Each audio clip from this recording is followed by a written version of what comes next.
दोस्तों, आलस्य को मनुष्य का सबसे बड़ा शत्रु माना जाता है। एक आलसी इंसान जीवन में कभी सफलता प्राप्त नहीं कर सकता। ये कहानी आलस्य की बुरी आदत को दूर करने और आत्मनिर्भर बनने की सीख देती है। एक समय की बात है, एक गांव में एक किसान रहता था। उसने अपने खेत में मेहनत से फसल उगाई। फसल के बीचों बीच एक गौरैया ने घोंसला बनाया और उसमें 2 अंडे दे दिए।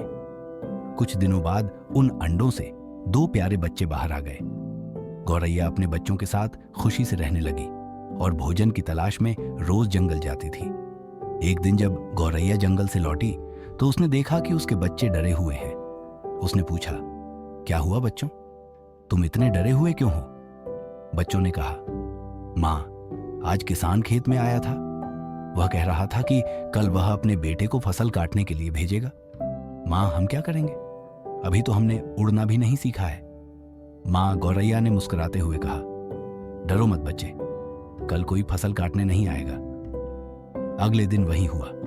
किसान का बेटा फसल काटने नहीं आया। दिन यूं ही गुजरते रहे। कुछ दिनों बाद गौरैया जंगल से लौटी तो उसके बच्चे फिर डरे हुए थे। उन्होंने कहा, माँ, आज किसान आया था। वह कह रहा था कि कल मजदूरों को फसल काटने के लिए भेजेगा। गौरैया ने फिर कहा, डरो मत बच्चे, कल भी कोई नहीं आएगा। अगले दिन फिर कोई नहीं आया। फिर एक दिन गौरैया जब वापस आई तो बच्चों ने कहा, माँ, आज फिर किसान आया था। उसने कहा कि अब मैंने दूसरों पर निर्भर रहकर बहुत समय बर्बाद कर लिया है।